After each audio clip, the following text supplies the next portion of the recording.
Hi everybody, welcome to the webinar this evening. It is Thursday, January 20th, 2016.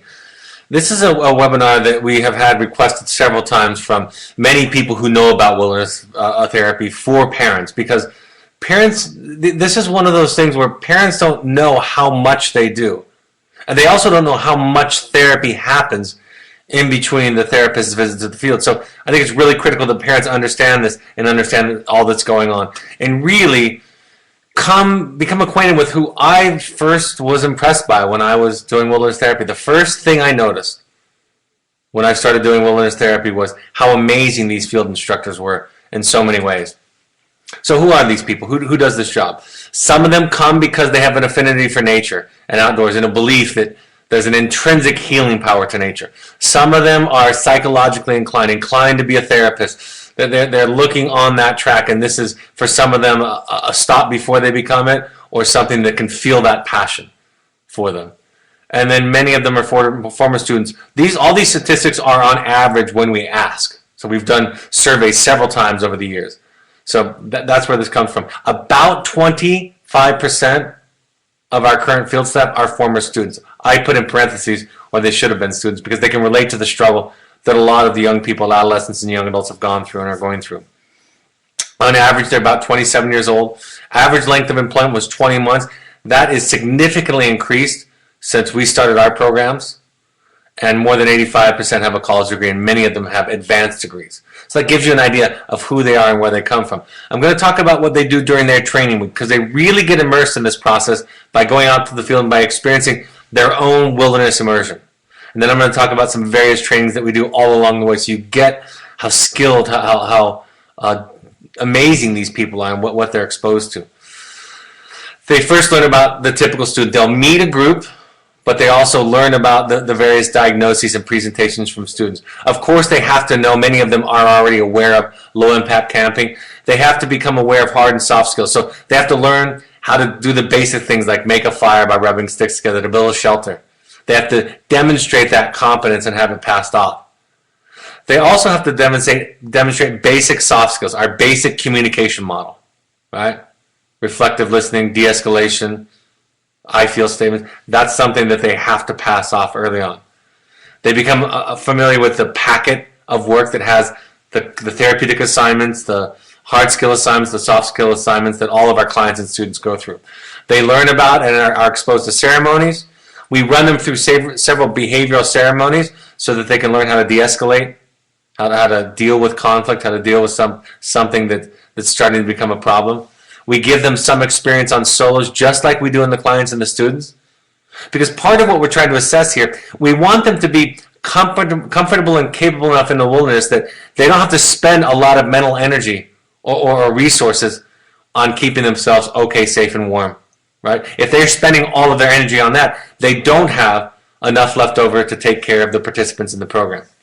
A therapist will do a training with them early on in the process, and they get a basic introduction of the foundational therapeutic approaches that we use in our program.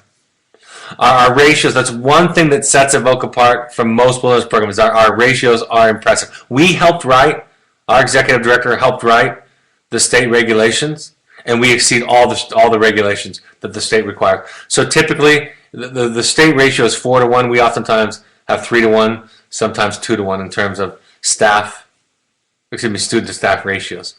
They have to go through an internship before they're allowed to be responsible for any student. So that's 24 days in the wilderness. That's basically a training plus 2.5 more rotations that they go through.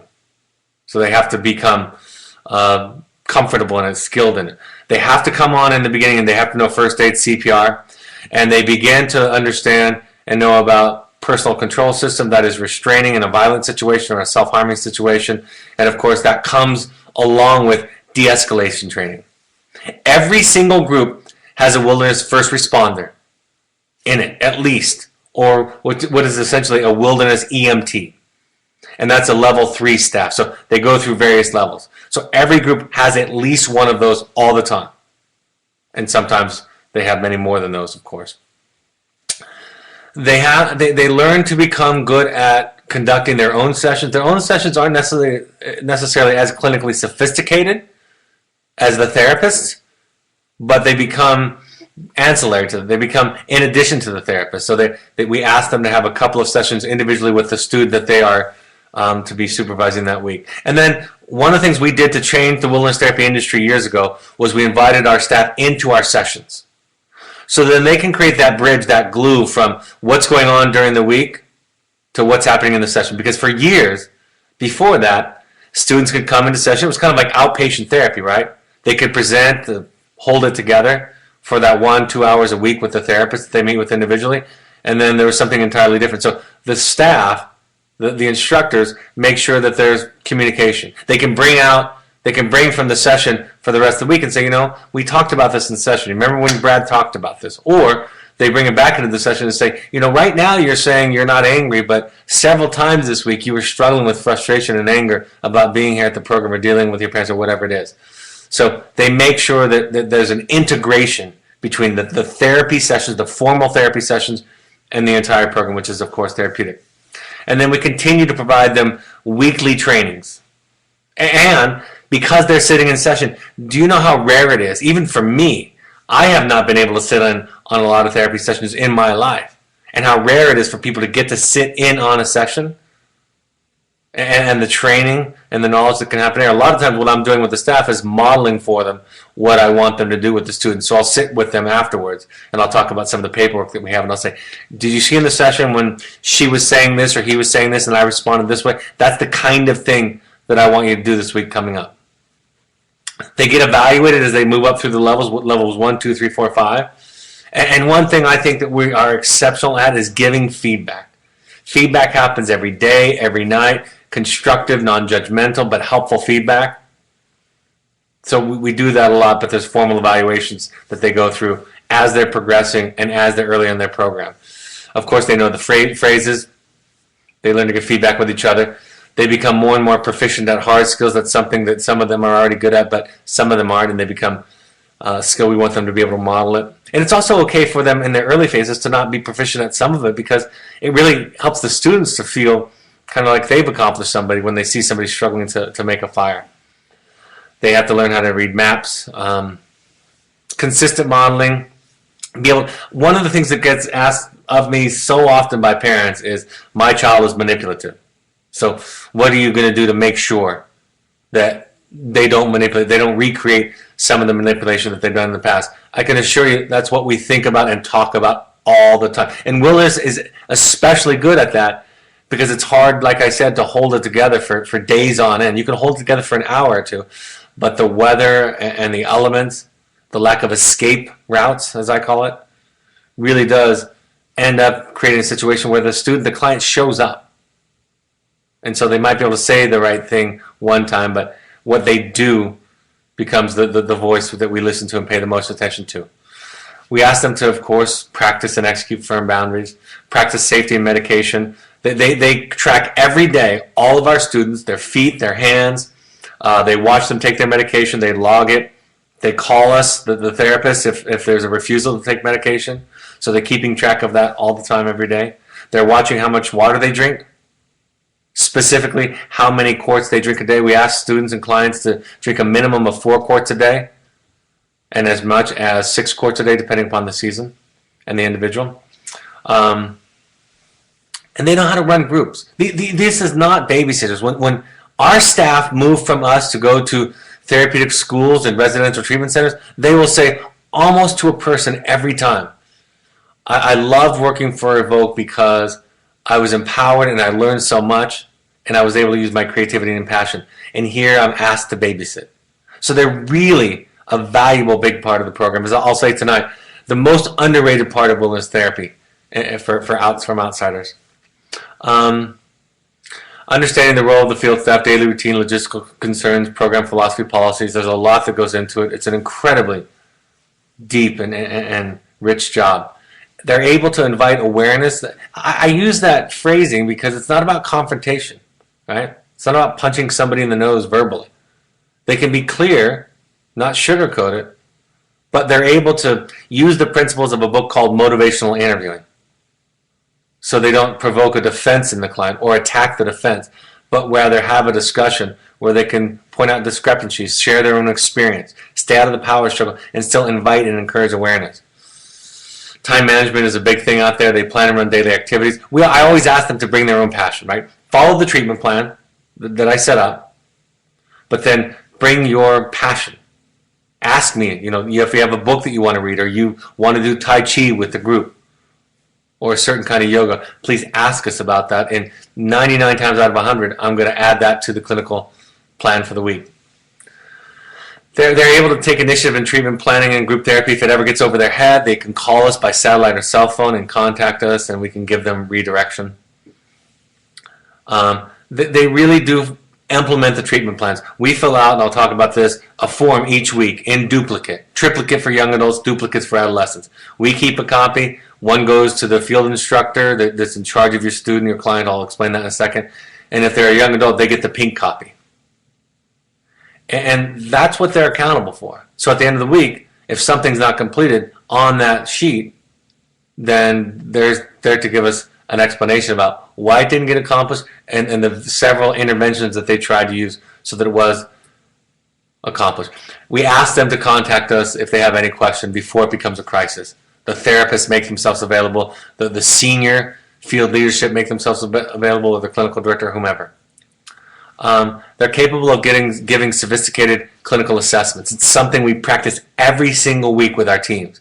All of our team is giving clinical updates and reports to each other and to us. So there's time for instruction in there. Talked about the creativity and enthusiastic daily planning. They learn, of course, how to delegate. This is a job that easily could lead to burnout because you're out there for 8 days. 8 days in a row without coming in.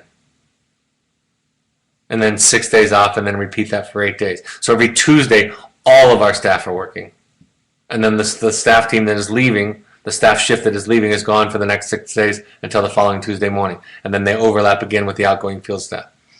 So it's important that they learn how to take care of themselves, manage self-care, set healthy boundaries. Really, in many cases, trying to practice and model the same kinds of things that we're trying to teach parents.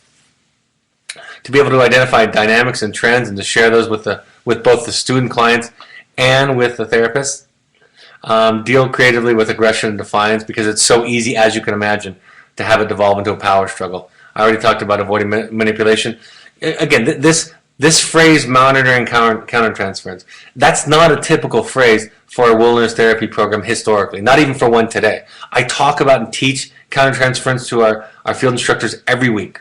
Every week we have a supervision call where we say, how's it going? What's your reaction to the student? Right? Or do you have a difficult one that you're dealing with? Let's use a couple of cases and talk and teach about it. That's a high level of clinical sophistication that, to be honest with you, many programs around the country don't even do that kind of work with a therapist. Right? It's always about, give me a technique or a skill or a tool to fix the client, the student, but not what's going on for me, what's my reaction, why am I frustrated, why am I feeling hopeless and discouraged? Those kinds of reactions. That's pretty high level stuff. Learning how to use the milieu. The milieu does so much work. I'll say this a couple of times tonight. The most powerful, impactful stuff often that happens is the stuff that happens in between the therapist visit. Now, you experience us the most because we're the ones contacting you and giving you the report. We are your window into your child's program. But the heavy lifting, the deep work, happens the minute we drive out of the field. And, that's when it starts. And for many clients and students, that's a hard moment when the therapist leaves. They know they're leaving for 3 or 4 days. And talk therapy for many of them becomes kind of an escape from the hard work. And the therapists are there for that rubber on the road experience of meeting the student where they're at and dealing with it. They're able to talk about the intention and philosophy. We talk so much about intention. When I sit in an in-service and somebody asks me, what do you do? What's your line with this? The question I always ask is, what's the intention? Right? And our intention, we have to know the principles well enough to be able to change from person to person and from time to time. So the same thing you might do with one student, you won't do with another in terms of reacting to some issue. And you're also going to change the way you react to a particular student as it moves over time. So looking at and understanding program philosophy, not just the rules and regulations, you are accountable for the policies and procedures, but understanding the intention. Learning to be creative and not get in a rut. Games are an important part of it. We do a lot of play, activities, intervention. Bring your own approaches. Bring your passion with you. Able to meld that personal passion with the skeletal structure of the program, right? What we provide. Role model communication with your peers and with the students and clients. As they move on, the more senior, the levels 4 and 5, specifically the 5s very specifically, they are to teach field staff. They'll be in a group, but their role is to mentor the other field staff and to kind of lead from behind. So that's something, just like with the clients and students we have them do, is teaching each other. So they'll work through, if I'm a level 5, we call them a mentor staff, then if I see something, I'll talk to a more junior staff and explain to them, hey, this is something we need to do, or we can help with the situation over here. So let's talk about it. Let's come up with a solution or an approach. They have to teach and learn in service. They have to write papers on the theory of change.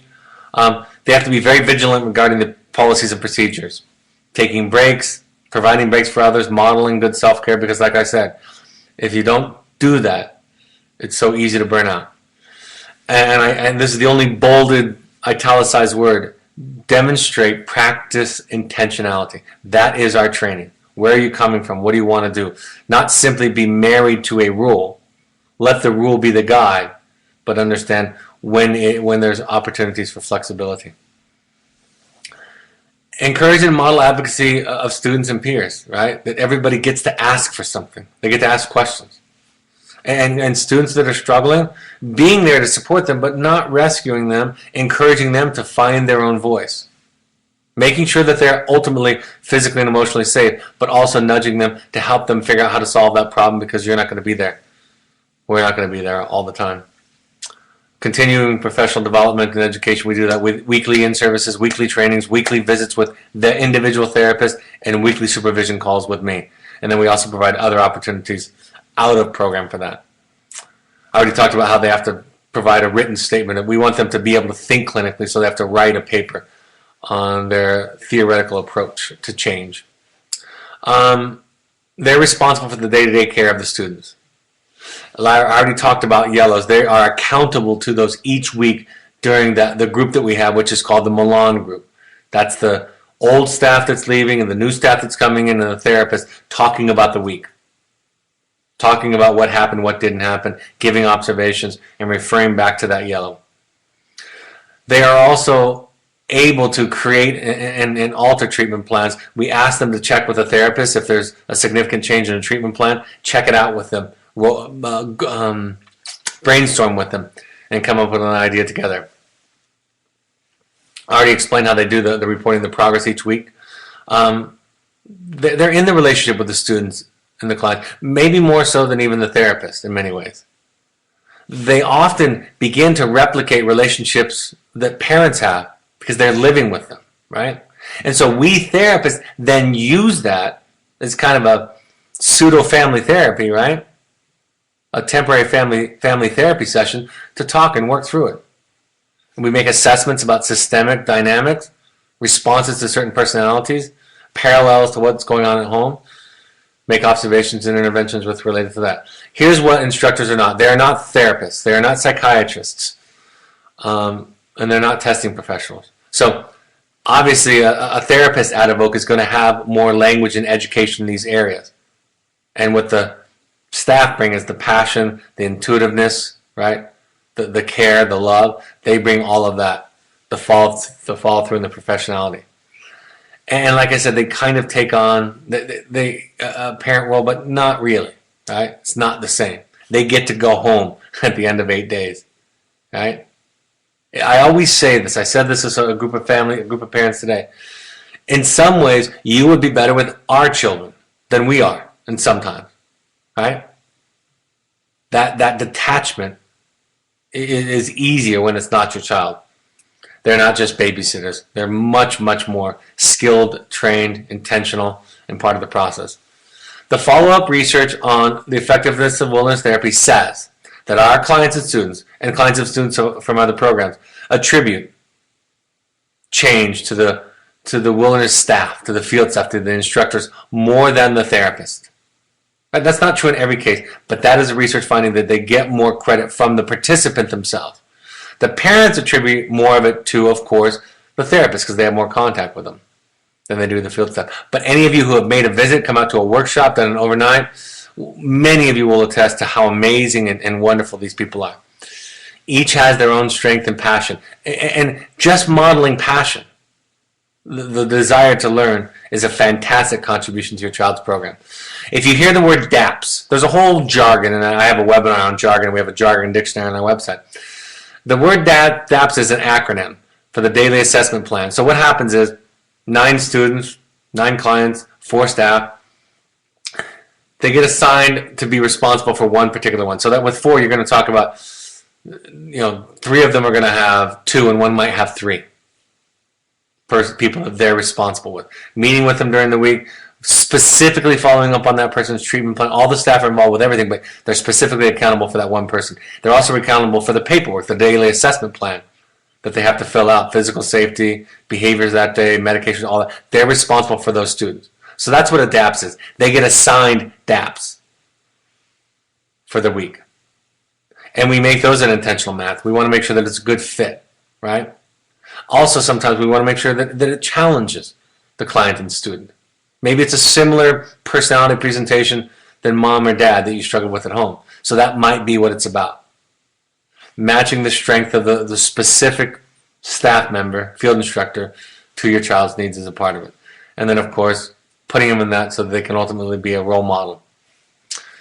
The temptation, the seduction sometimes is too much talk therapy. That's a part of our program, right? There's standing groups, there's groups every day, there's sessions on the trail, hiking, working together. That's happening. But it can be very seductive to just do that or do too much of that. It's the stuff in between the sessions. Even my own therapy sessions as a client, it's the stuff in between the sessions that becomes important. What the session becomes, what the discussions become, is this reference point, this square that we line up to, that recharges us, that refocuses us, that we go out and then have to do some of the tough work. They give cell phone and satellite updates and ask questions. They do that midweek. They can do that anytime they have a question or there's a concern.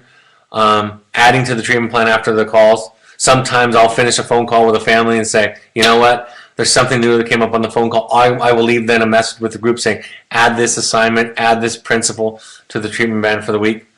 I've already described how they sit in sessions and become the glue or the bridge between the session and the rest of the week, which is incredibly powerful, and the role they play in the Milan group. All right, if what I've said so far has been a mouthful, wait till you see the next few slides. What follows is a series of slides with quotes. They are text-heavy slides and represent a slice of what those who do this job believe what it makes. This is me asking our field staff, tell me what you think makes a good field staff. So you get to see, you get to hear their voice through me. If you want copies of this presentation, just email us at webinar@drbradreedy.com. We're happy to give it to you because there's way too much text on here. But I wanted you to have their votes, and obviously I couldn't invite all of them on here. All right, first quote. A good field instructor will role model this relationship patiently and encourage as well as guide the student along in participating in it, providing as many opportunities as they can for this to happen, regardless of how the student responds. One of the things we can't turn off in the field is the job of role modeling for the students. We are being constantly observed and critiqued by the students when we are with them. A good field instructor understands this and allows it to humble them, using opportunities when they arise to show what honesty, accountability, and even vulnerability look like when mistakes are made or confrontation or misunderstandings occur. We acknowledge our weaknesses as people. Quote 2. One of the advantages we have as field instructors who live with the students for a week at a time is that we have the opportunity to observe them with their guard down. Often the therapist is seen as an important authority figure and sees an enhanced level of performance from many students. Most students can't maintain this level of performance all week for the field instructors. So we have many opportunities to see and hear a more raw and real version of what is going on for each student at this stage in the wellness program, at their stage. A good field instructor cares about the students and strives to empower them to be the best version of themselves and fosters growth without trying to force. They receive guidance and instruction from the therapist throughout the course of the student's stays and are constantly making split-second decisions along with forming focused and big-picture plans for the group and the individual students. Instructors and students report to the therapist on Tuesdays or Wednesdays, and much of the information is verbal versus action-based. Instructors are involved in what actions the student decide to take to support the decisions that are healthy and attempt to interrupt the less healthy decisions while pushing students to think about the short and long-term consequences. Instructors have an extensive toolbox of policies, procedures, interventions, program norms, but ask themselves an important question before responding to what they observe. What does the student need right now, and how can I help facilitate it? Use of intention in decision-making is well executed and distinguishes our instructors from other programs. Staff also work on a thorough training and development system. They range from brand new to 7 years in the field. Experience levels are divided equally among staff teams to continue peer development process outside of just the therapist. Staff generally meet up every night, oftentimes even more, to discuss group themes, individual student progress on the treatment goals, staff feedback. This allows staff teams to adjust and hone how and what needs attention at the group and individual student level. All right, I'm almost done with the quotes. Instructors exercise a rational detachment and attempt to avoid expecting a specific outcome. That's a really hard one, and that's one that can lead to burnout, and they do a good job with that. Staying involved, invested, assertive, directive, but not getting frustrated or burnt out when they don't get what they want. Consistently, staff who work at our program share on the exit interviews that this is the best job that they have ever had, that they learned more than they thought, and they felt empowered in their role as an instructor. I think a good instructor enjoys and is comfortable living in the outdoors, and energy is not spent in the comfort and or taking care of themselves in that way, but rather can be focused on to the students. A good staff has a sense of humor, is creative, and works well under intense situations with a wide variety of people. A solid field staff is positive and caring and often has a natural ability to look past a person's behaviors and or facades and can see a person for who they really are and can help pull the realness through all the other crap. A good instructor is hungry for knowledge and wants to learn and try new things. Field instructors do magic in the field by just being there, listening, caring, relating, mentoring, coaching, teaching, loving, sharing. A good field staff is also skilled at being a professional, can follow instruction and take the lead, and is a good communicator. And then one person listed all this. They listen with genuine interest and care. They have a real desire to understand where the perspective of the client. They provide honest feedback to the client. They do well in avoiding rescuing or being manipulated by the client. They don't sugarcoat their thoughts. They tend to avoid reacting emotionally or being pulled into the client's drama. This type of communication isn't easy, and it takes a lot of practice. They demonstrate compassion and understanding to a struggling student or client. That should say avoiding judgment. All right, I just want to tell you this one story that was shared when I asked for this feedback. A female student was being exceptionally difficult during her Earth phase. Staff were having to spend a lot of time with her, keeping her safe and reminding her to eat and drink. She was trying her hardest to be difficult, hoping to get kicked out of the program. She had yelled at staff, called them names, and told them to F off, etc. The staff continued to support her, being very empathetic and patient with her. When Tuesday came, she was visibly distressed. Recognizing her nervousness, the staff explained to her what the staff change process and how it would happen. The girl turned to the staff and, genuinely anxious, asked, "Are you going to come back next shift?" The staff smiled and said, "You want me to, don't you?" The girl sheepishly shook her head yes. I think it goes to show that even when clients are as mean as they can be to staff, they really appreciate all the care and kindness that staff show. So, like I said, I hope it gives you a picture of what these people do, and I hope that you understand. You know, sometimes clients say that they want more sessions, they want the therapist out there. It wouldn't work as well. We're out there the exact right amount of time. And the staff are extraordinarily capable of creating the intervention in conjunction with the wilderness that it needs to be for your child. And the therapist is an important person on that treatment team to be the architect of it. And the bridge between what's going on with the family at home, with the parents at home, and with the child that's in the field. Everything is the therapy. Everything is grist for the mill. And it's especially important when the therapist is not there, right? That's some of the most critical therapy. The staff are the unsung heroes, especially from the parents. That's why I've been asked to do this, so that parents understand that and see that. So they can value the 5 days a week that the therapist isn't present. They're a powerful mentor. They have passion. They have detachment. It's the same message. It's just a different package. I always say they don't look like you. They don't sound like you. They don't smell like you, right? And I mean that literally. But they're bringing the same core principles, values that you would want to teach them. And when a child hears it from somebody who looks so and seems so counterculture, as many of our staff are, it's less threatening. It's not about mom and dad anymore. It's about the world and the way that it works. And that's some of the power of this group of people and what they can bring to your child. All right, I'm happy to take any questions you might have.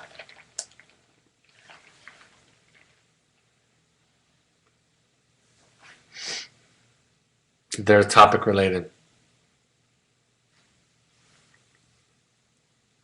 Are many of your staff Knowles grads? What do you think about Knowles? That's an outdoor leadership school. Some are. Some are similar. So we have world-class guides in some of our that have done some world-class guiding high adventure trips. So some of them bring that. There's also the Boss School. And so, yeah, we're supportive. We have such a heavy clinical overlay, such high expectations about what our staff bring to the table clinically. That's a great foundation to have that. And then you put on top of it all that we're talking about, all their teaching, all of our work around countertransference, attachment theory, 12-step work, dialectical behavioral therapy, on and on, and you have a pretty amazing individual in terms of their skill set. So a handful of them are. I don't know what the numbers are. I think the most difficult thing is when a staff comes and think that no matter what, from what perspective, that they know it, that they can't be a student. What do you mean it doesn't smell like you? They're out there for 8 days, and many of them don't shower when they're out there. And they smell pretty much like your students. If you haven't been out to the field yet, if you haven't smelled your client or student yet, your child yet, you'll know exactly what I mean. And they like to eat garlic and spicy food and curry and all kinds of interesting things out there. So they end up smelling like... They don't smell each other. That's the interesting thing. The students and the staff can't smell each other. You actually smell strange when you come out there. But they all just smell like nothing to each other. But then you walk out there and all you are is freshly showered. Not even cologne or not even perfume. But you smell strong and actually difficult at times. So I mean literally. All right, folks. I hope it's a good introduction. I hope it's a good point of contact for you. Here's some upcoming things that are coming up. In Try to Parent Workshop, we heard that they had a great one this last weekend. Here are the upcoming ones. Contact Gail to Voc Therapy. The upcoming, I'm doing a workshop in Phoenix. It's a one-time deal that a group asked me to come to. The next workshop, Finding You in Heroic Parenting, is the same workshop. It's just that at Finding You, there can be young adults there if they want to come. But most of it's going to be parents, most of the time. Contact intensives at evoketherapy.com. And you can, if you're near Phoenix, you can look at the one down there. Here are the upcoming parent support groups. We just did a parent support group in Los Angeles Monday, so we have to reschedule one. Right now, the Bay Area one is happening right now. New York City is, I didn't put the date there. It's on your parent portal, or it's on Facebook. That's another good reason to follow us on Facebook or Twitter.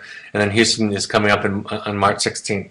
In fact, I'm sorry if I can, I'll just tell you the address if anybody's in Houston.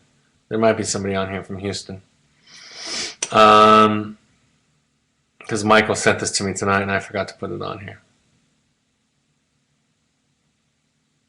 It is at the Houston Marriott Medical Center, which is 6580 Fannin Street in Houston. I'll put that up here on the next one, and it'll be on the parent portal. You can contact Stephanie at Evoke Therapy to RSVP or for more information. Our Pursuits trip, that's a high adventure trip. That can be for young adults, for sober fun. That can be for a family. It's less therapeutic than the intensives, but it's maybe just a good time to have a guide with you who, by the way, knows the communication model, is a very, very talented staff also, but you can just have sober fun, so you can consider that. Go to our website for more questions. We want every family to attend 6 of these meetings. Doesn't matter if your child uses drugs or alcohol. That's not what this is for. Try 6 of these. We ask you to. Follow us on social media so you can get announcements, updates, inspirational quotes, pictures, and stories. And then my book is available on Amazon. The paperback has been out for a week now. Also, somebody even told me today they listened to it on Audible and got a lot out of it while they were driving. All right, any last questions before I close it up, Michael?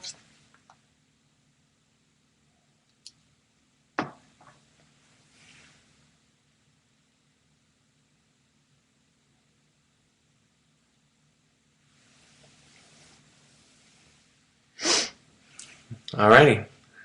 Next webinar will be Monday the 1st, and it'll be about young adults. So I'll talk a little bit about adolescents in contrast to young adults, but this is really what distinguishes the program for the young adults. What's the difference? I'll even talk about walking out, the threat that they have to walking out. I'll have a special couple of slides on that for those of you who have young adults and might be worried about that or might have even had that experience already. All right, folks, have a great evening. Hope these points of contact are helpful, and I'll talk to you Monday night. Take care. Bye-bye.